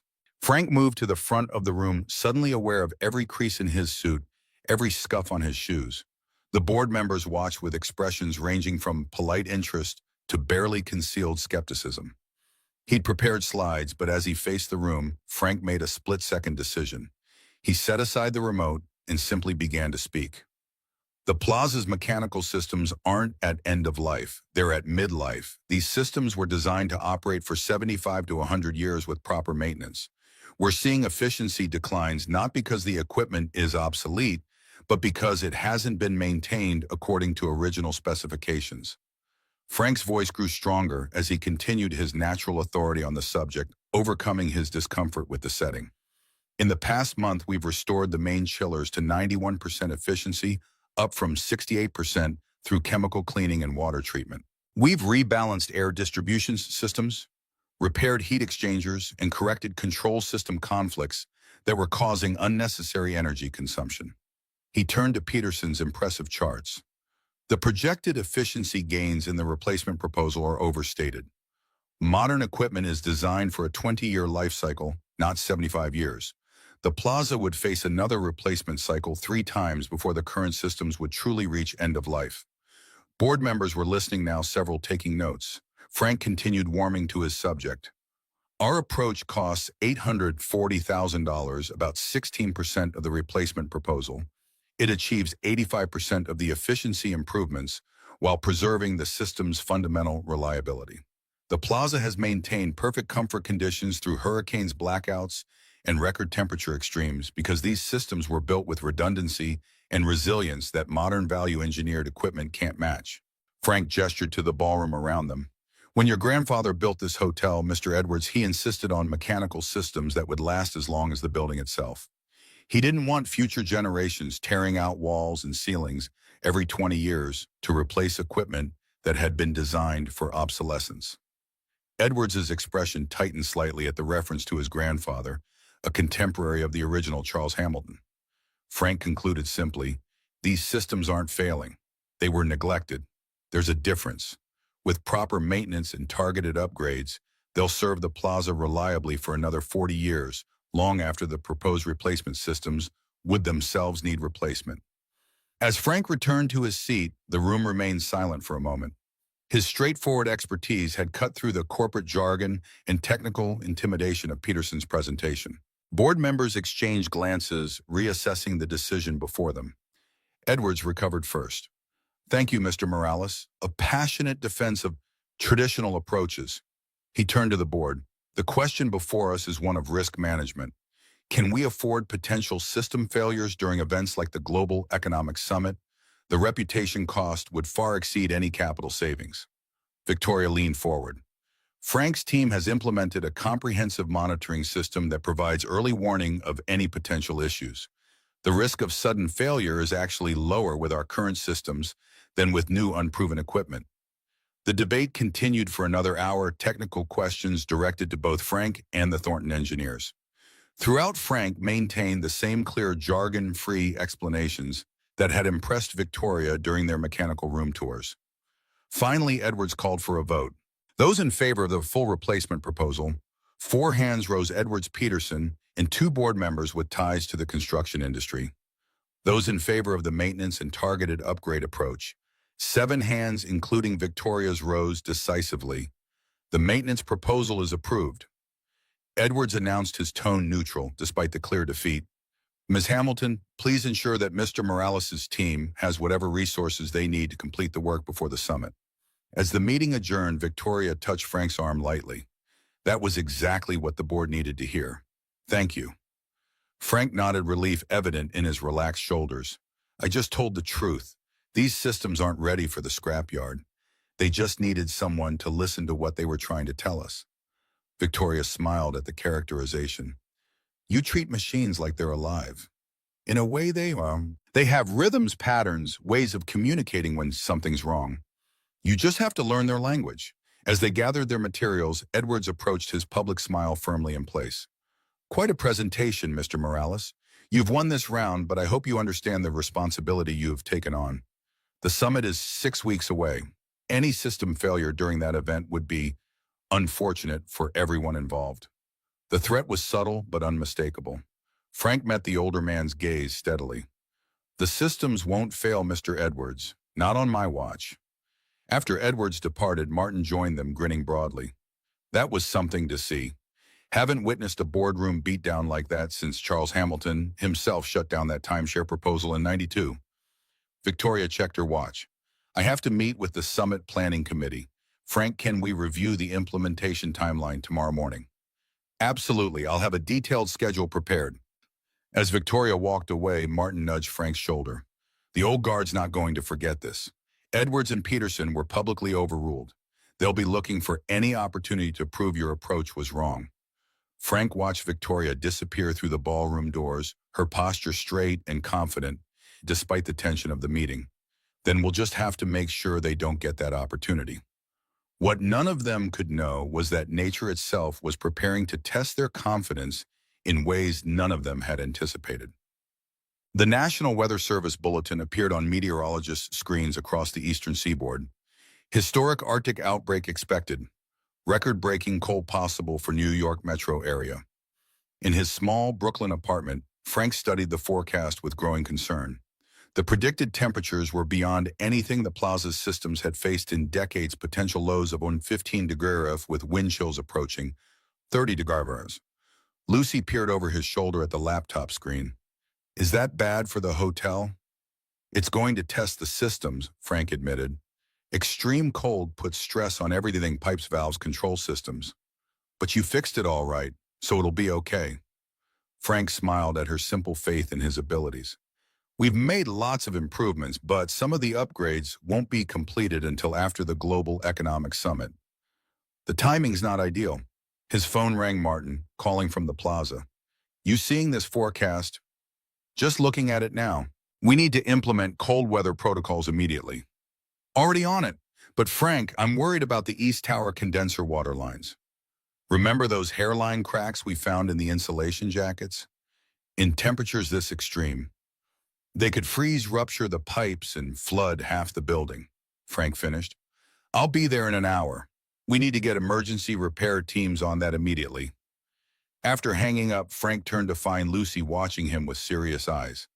You have to go save the hotel, don't you? Just some preventive maintenance, nothing dramatic.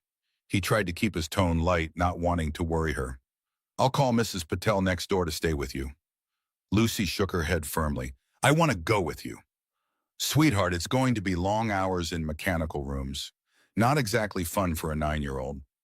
Dad? Lucy's expression was pure Carmen, the same determined set to her jaw that her mother had shown when her mind was made up. I've been studying the building systems with you for weeks. I can help, and I want to see where you work. Frank hesitated, weighing his options. The repair work would last well into the evening, and he hated leaving Lucy with neighbors for extended periods. More importantly, there was something in her expression, a desire to be part of his world, to understand what made him who he was, that he couldn't bring himself to deny him. All right, he conceded, but you stay with Walter Martin when I'm in restricted areas. And you bring your homework. Lucy's face lit up. I'll get my backpack. As they bundled up against the already falling temperatures, Frank sent a text to Victoria. Implementing extreme cold protocols at the plaza. Bringing emergency repair teams for East Tower condenser lines. Her response came quickly. Already at the plaza. We'll meet you in the control room. The plaza's mechanical control room hummed with heightened activity. Engineers monitored digital displays while maintenance staff moved with focused urgency, implementing cold weather protocols that hadn't been needed in decades.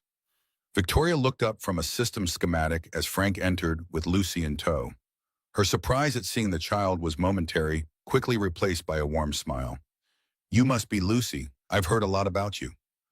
He straightened to her full height, clearly trying to appear mature and professional. It's nice to meet you, Miss Hamilton. Dad says you understand how buildings really work, not just how they look. Victoria's eyes met Frank's over Lucy's head, a shared moment of amusement at the child's earnest assessment. That might be the nicest compliment I've received this year. And please call me Victoria. Martin appeared from the adjacent mechanical room, his expression brightening at the sight of Lucy. Well, look who's joined the emergency response team. Perfect timing. Walt just arrived and was asking for an assistant. Walt's here, Frank asked, surprised. Showed up about 20 minutes ago. Said something about not trusting these young bucks to understand cold weather protocols for systems they didn't install. Martin grinned. He's checking the secondary pumps now. As Martin led Lucy to find Walt, Victoria turned to Frank with raised eyebrows. Bringing your daughter to an emergency maintenance situation.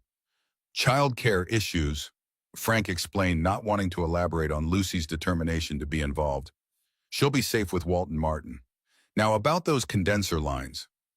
For the next several hours, Frank directed a coordinated effort to protect the plaza's vulnerable systems from the approaching cold. The East Tower condenser lines received emergency insulation reinforcement. Heating systems were adjusted to provide extra protection for exposed pipes. Backup generators were tested and fueled for potential power outages. Throughout, Victoria remained in the control room, not merely observing, but actively participating, relaying information, coordinating with hotel operations, ensuring the maintenance teams had whatever resources they needed. The summit delegates start arriving tomorrow, she said as they reviewed the building's readiness. The Secretary of the Treasury is staying in the presidential suite. The Japanese finance minister has the diplomat suite. Both have separate HVAC zones that need to be perfect. Frank nodded, making notes. We've prioritized those areas for monitoring. The system upgrades we've completed should handle the load, but with temperatures this extreme, we'll need 24-hour monitoring.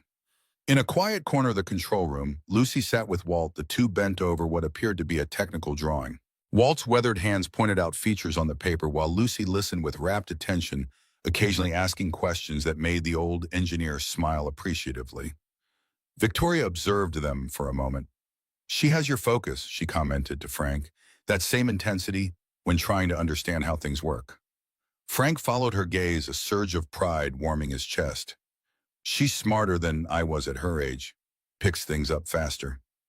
She has a good teacher. Victoria's voice held a note of something more personal than professional approval. Walt seems to have taken her under his wing as well. Walt's been like family since Carmen died. He's taught Lucy everything from basic algebra to how internal combustion engines work. Victoria turned to face him fully. Frank, Her words were cut off by a sudden alarm, a high-pitched tone that sent the control room staff into immediate action. One of the monitoring screens flashed red warnings. Primary chiller pressure drop. Critical alert. Frank moved to the main console, scanning the data with practiced efficiency. The main feed valve is failing. Pressure's dropping across all primary loops. What does that mean? Victoria asked, all personal conversation forgotten. It means we're losing circulation in the primary cooling system. If we can't maintain pressure, the chillers will shut down to prevent damage. Frank turned to the maintenance team. Martin, take 2 techs and check the main valve assembly in sub-basement 2. I'll reroute through the secondary loops to maintain pressure until you can assess. As Martin rushed out with his team, James Peterson entered the control room, his expression a mixture of concern and barely concealed satisfaction at the emerging crisis. What's happening? He demanded, looking at the warning displays. Pressure drop in the primary system, Frank replied without looking up from his work. We're implementing contingency protocols. I warned the board about exactly this scenario. Peterson directed his comment to Victoria. These old systems are failing under stress, just as predicted. Frank continued working his hands, moving across controls with practiced precision. This isn't age-related failure. The monitoring system shows a sudden pressure drop, not gradual decline. Something's interfering with the main feed valve. Victoria stepped between Peterson and the control station. James, unless you have technical expertise to contribute, please coordinate with hotel operations to ensure they're prepared for any necessary adjustments to guest services. Peterson's jaw tightened at the dismissal, but he nodded curtly and left the control room. As the door closed behind him, Frank glanced at Victoria. He's hoping for failure, he said quietly.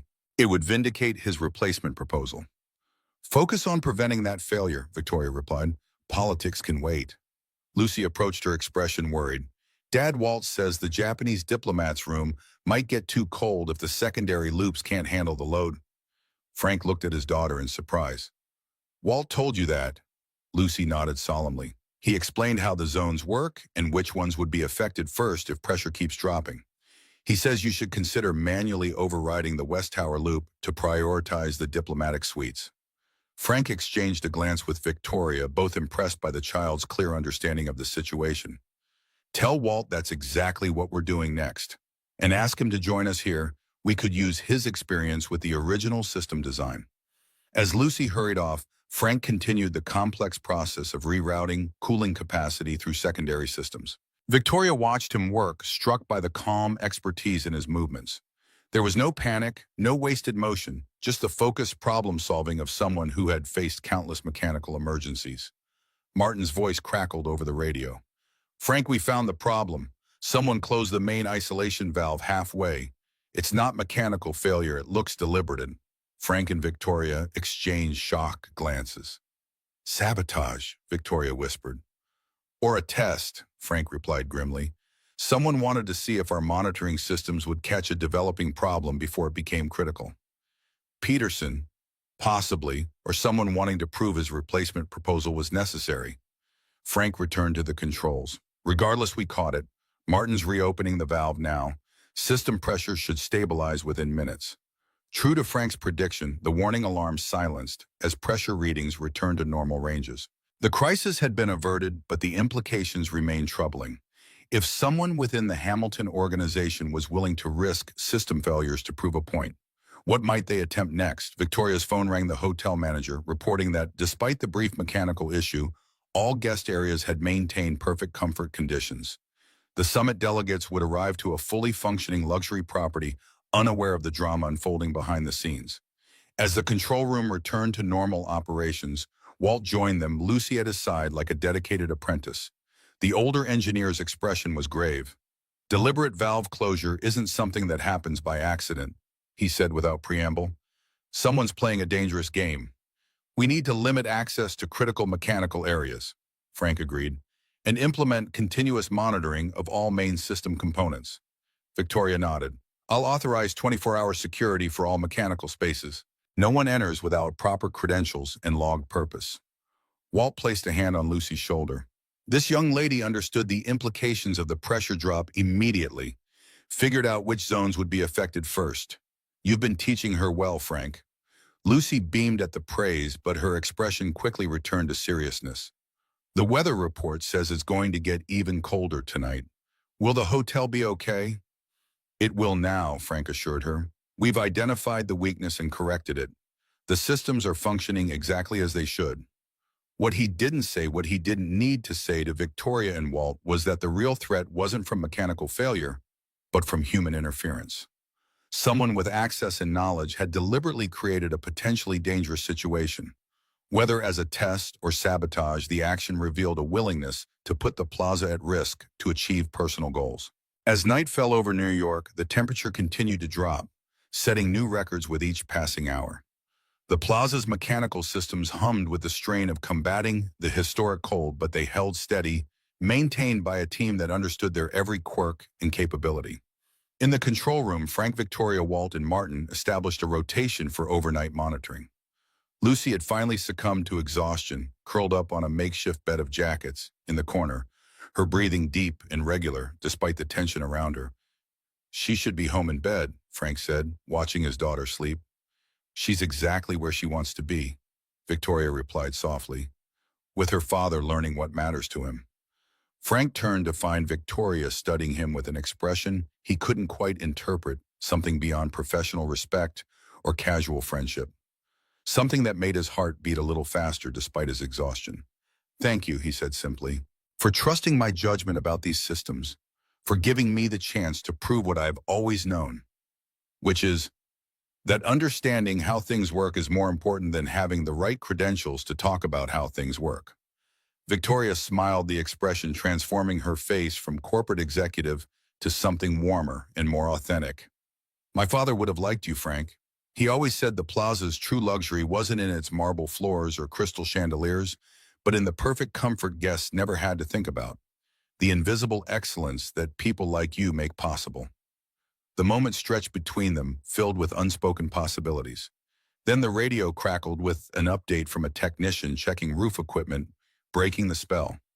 As Victoria moved away to speak with the security team, Frank turned back to the monitoring systems, his mind already planning the next steps to protect the plaza through the record-breaking night ahead. Outside, the temperature fell to 15 degrees. Winds howled around the plaza's Art Deco facade, and the city that never sleeps huddled against the cold it hadn't experienced in generations. Inside, behind walls and above ceilings that guests never saw, a battle was being waged against both nature and human interference, a battle for the plaza's perfect invisible comfort. Frank Morales stood at the center of that battle, doing what he had always done best, fixing things, solving problems, making systems work. But for the first time in years, he was doing it not just for a paycheck, but for something that felt surprisingly like a calling. And for the first time since Carmen's death, he found himself looking toward the future with something more than grim determination, something that felt dangerously close to hope. The Global Economic Summit opened without a hitch. As world leaders and financial titans gathered in the plaza's grand spaces, the building's mechanical systems performed flawlessly despite the continuing Arctic conditions outside. Every suite maintained perfect temperatures, every meeting room offered ideal comfort, every restaurant provided the precise environment expected of a world-class luxury hotel. Behind the scenes, Frank's team maintained vigilant monitoring, preventing several potential issues before they could develop into problems. The attempted sabotage was not repeated, though security remained heightened around all mechanical areas. On the summit's final day, Victoria found Frank in a service corridor checking a recent repair to one of the secondary pumps. He looked tired but satisfied, the expression of someone who had met a significant challenge and prevailed. "The Treasury Secretary's Chief of Staff asked me to convey his compliments," Victoria said. Apparently the secretary mentioned that she's never been more comfortable in a hotel during winter. Said she usually packs extra sweaters for these events, but didn't need them once. Frank smiled, wiping his hands on a shop towel. High praise from someone who probably stays in the finest hotels around the world. "The highest." Victoria leaned against the wall beside him. "The board is impressed too." Edwards had to acknowledge that our approach was vindicated by the system's performance during record cold. "Will he let the replacement proposal drop now?" "For the moment, though I suspect he'll find other ways to resist change." Victoria's expression turned thoughtful. "Frank, I've been thinking about our maintenance approach more broadly. The plaza isn't the only Hamilton property with aging mechanical systems that could benefit from your expertise." Frank raised an eyebrow. "You're thinking beyond my consulting contract." "I'm thinking about creating a new position, Director of Systems Engineering and Sustainability, overseeing mechanical infrastructure across all Hamilton properties, developing maintenance protocols, training staff in proper system care. The focus would be on preserving and optimizing what we have rather than constant replacement." "That sounds like a corporate position," Frank said cautiously. "Executive suite meetings, PowerPoint presentations, not exactly my natural habitat." Victoria smiled. "It would involve some of that, but primarily it would be about what you do best, understanding how things work and teaching others to appreciate the engineering that makes luxury possible. I'm not sure I have the credentials for a director-level position. That's precisely why I want to create it." Victoria's voice grew passionate. "Hamilton needs to redefine what we value in our organization. Technical expertise should carry as much weight as academic credentials. Practical knowledge should be respected alongside theoretical understanding." Frank considered the proposal, surprised by how appealing it sounded. Not just the stability and salary, but the opportunity to reshape how a major company approached mechanical systems, to institutionalize the respect for craftsmanship that he, Walt, and Martin had championed throughout their careers. "I'd need some flexibility," he said finally. "Lucy's surgery is scheduled next month, and I'd want to stay hands-on with the systems, not just manage from a distance." "We'll make it work." Victoria's smile widened. "Is that a yes?" I'm seriously considering it." "I'll take that for now." Victoria checked her watch. "The closing ceremony starts in an hour. Will you and Lucy join me in the observation gallery? The view of the ballroom is spectacular from there." Later, standing at the private observation area above the plaza's grand ballroom, Frank watched as world leaders delivered their final remarks to the assembled financial elite. Lucy pressed against the glass partition, entranced by the glittering scene below. "All those important people," she whispered, "and none of them know that you and Walt and Martin kept them comfortable while they talked about money." Frank smiled at his daughter's perception.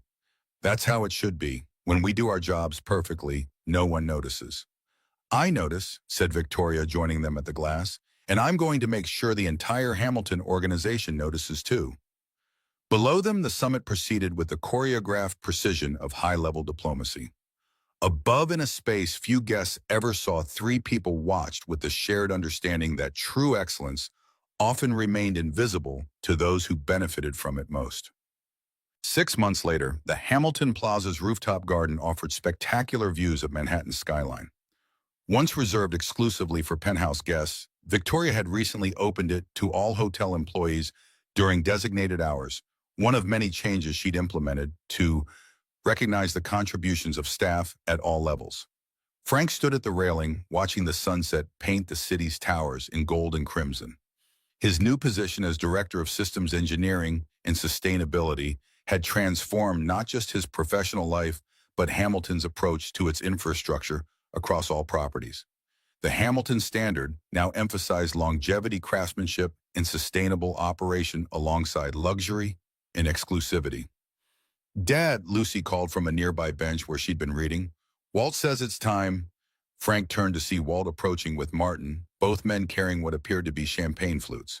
Behind them, Victoria emerged from the rooftop entrance, accompanied by several board members, including, surprisingly, Lawrence Edwards. "What's going on?" Frank asked as the group gathered around him. Victoria smiled. "A small celebration.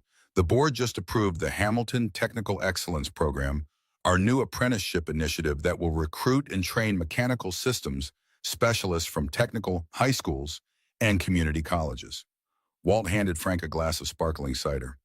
"And guess who they've appointed as the program's first director? Some hotshot HVAC man who doesn't know how to stay in his lane." Frank looked at Victoria in surprise. "You didn't mention this was happening today." "I wanted it to be official before we announced it." Victoria raised her glass. To Frank Morales, who reminded Hamilton Luxury Group that true excellence isn't just about appearances, it's about substance, craftsmanship, and the wisdom to value practical knowledge. As everyone raised their glasses, Frank noticed Edwards watching him with an expression that had evolved from skepticism to grudging respect. "The program was my suggestion, actually," the chairman said, answering Frank's unspoken question. "My grandfather started as a boiler technician before joining Hamilton's board. I'd forgotten that part of our company's heritage until recent events refreshed my perspective." Frank nodded his appreciation, understanding the concession for what it was, not just acceptance of his role, but recognition of the values he represented. Lucy tugged at his sleeve, her face serious. "Does this mean other kids whose parents fix things will get chances too?" Frank exchanged glances with Victoria, both touched by the child's concern for fairness. "That's exactly what it means, sweetheart. We're creating opportunities for people who understand how things work, not just people who have fancy degrees." "Good." Lucy's approval was solemn. "Because knowing how to fix things is important." As the small gathering continued, Frank found himself standing beside Victoria at the railing, watching as Lucy engaged Walt and Martin in animated conversation about the building's original construction. "Her heart surgery was successful?" Victoria asked quietly. Frank nodded, gratitude evident in his expression. "Complete recovery expected. The cardiologist says she'll be able to do anything other kids can do." "She's remarkable, already talking about engineering principles that most adults don't understand.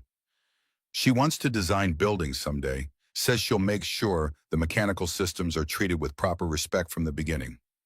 Victoria smiled. Hamilton could use more architects with that perspective. They stood in comfortable silence for a moment, watching the city transition from day to evening lights beginning to twinkle across the urban landscape. "I never thanked you properly," Frank said finally. "Not just for the job, but for seeing value where others saw only the absence of credentials." "I should be thanking you," Victoria replied. "You reminded me what Hamilton was built on, not just luxury, but integrity. Quality that goes deeper than what guests can see." She turned to face him fully. "My father would have approved of everything you've done here, of the values you've helped us reclaim." Frank felt a warmth that had nothing to do with the evening sun. In the 6 months since the summit, his relationship with Victoria had evolved into something that defied simple categorization, deeper than professional respect, more complex than friendship with possibilities neither had yet put into words. "Dad," Lucy called, "Walt's showing me the original cooling tower designs. They look like giant sculptures." Frank smiled at his daughter's enthusiasm. "Be right there." As he turned back to Victoria, he found her watching him with an expression that made his heart skip. "Dinner tomorrow?" she asked simply. "There's a little Italian place in the village I think you'd appreciate. Family-owned since 1943. They understand the value of tradition and craftsmanship." "I'd like that," Frank replied, surprised by how natural it felt, this step towards something personal, something beyond the professional connection that had brought them together. As they rejoined the others, Frank thought about the journey that had led him here, from desperate unemployment to respected executive, from struggling single father to man with hope for the future, all because of an ice formation, a split-second decision, and a woman who had been willing to look beyond conventional credentials to see the value of practical expertise. Walt raised his glass again. To things built to last, the old engineer proclaimed, building systems and the values that sustain them. To things built to last, everyone echoed. Frank's eyes met Victoria's across the circle, both understanding that the toast applied to more than just mechanical systems. Some connections once formed had the potential to endure, like the plaza itself, through storms and challenges, growing stronger with proper care and maintenance. In the fading light, with his daughter, healthy and happy, beside him, Frank Morales allowed himself to fully embrace the future for the first time in years. Whatever came next would be built on a foundation of mutual respect, shared values, and the understanding that true quality in buildings and work and in relationships went far deeper than surface appearances. The plaza's mechanical heart continued its steady rhythm, below them a testament to engineering that had stood the test of time. And in that moment, surrounded by people who valued substance over style and craftsmanship over credentials, Frank knew he had found exactly where he belonged. 1 year later, the Hamilton Technical Excellence Center occupied what had once been underutilized office space adjacent to the plaza.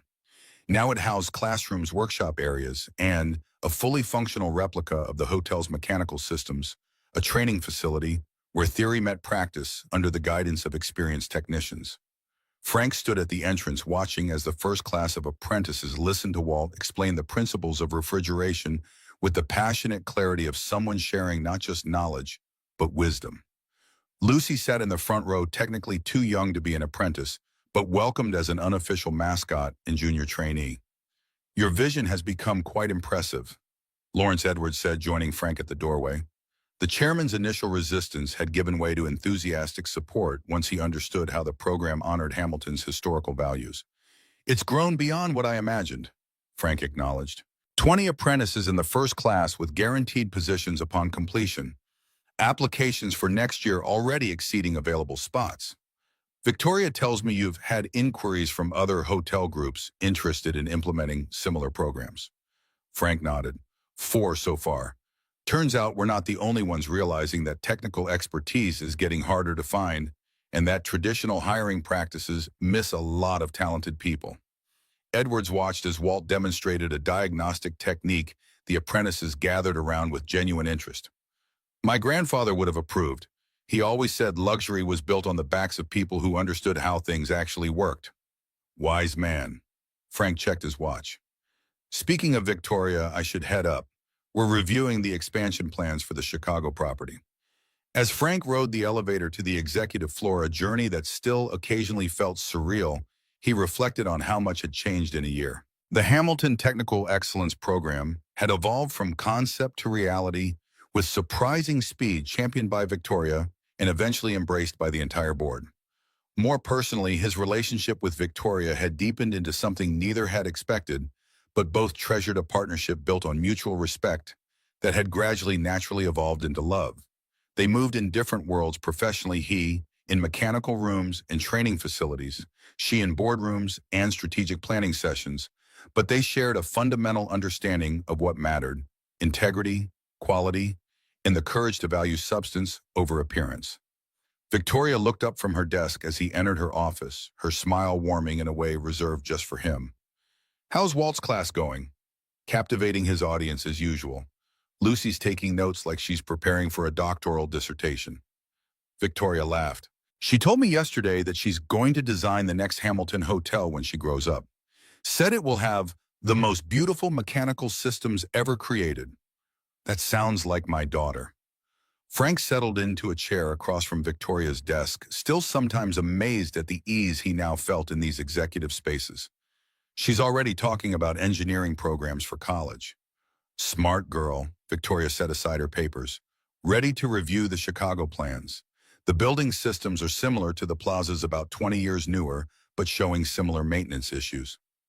As they worked together, moving seamlessly between technical details and strategic considerations, Frank was struck by how naturally they complemented each other's strengths. Victoria understood the business implications of every decision. Frank grasped the practical realities of implementation. Together, they found solutions that honored both perspectives. Later, as they walked through the plaza's grand lobby on their way to dinner, Frank noticed a maintenance technician carefully adjusting a concealed air diffuser. The young woman, one of their first apprentices, was ensuring the perfect air distribution that guests felt but never noticed. "That's it right there," Frank said, pausing to watch. "The invisible excellence that makes everything else possible." Victoria followed his gaze, understanding immediately. The heart of true luxury. Exactly. Frank took her hand, a public gesture that still felt new, but increasingly natural. Not what people see, but what they experience without knowing why. Outside New York continued its eternal rhythm, the city lights coming alive as the evening approached. Inside, the Hamilton Plaza maintained its perfect environment through systems that hummed with well-maintained precision, operated by people whose expertise was finally receiving the recognition it deserved.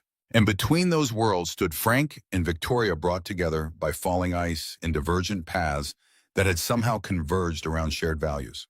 They had built something together that transcended professional collaboration, a connection as solid and enduring as the plaza itself, founded on the understanding that real quality went far deeper than appearances. Some things were built to last. Some connections once formed could withstand any storm. And some journeys, though beginning in crisis, led to destinations more rewarding than either traveler could have imagined. As they stepped into the New York evening, Frank Morales, once an unemployed technician desperate for work, now a respected executive, changing corporate culture, felt the weight of his hard-won wisdom. True value wasn't found in credentials or titles. It lived in the integrity of work done well in systems that functioned perfectly through decades of service, and in relationships built on genuine appreciation for what truly mattered. The city stretched before them, full of possibilities neither had dared imagine a year earlier. And somewhere in Brooklyn, a 9-year-old girl with a healthy heart was already dreaming of buildings where mechanical systems would be treated with the respect they deserved, carrying forward a legacy of practical wisdom that would endure for generations to come. Some lessons once learned were never forgotten. Some values once reclaimed continued to guide the way forward.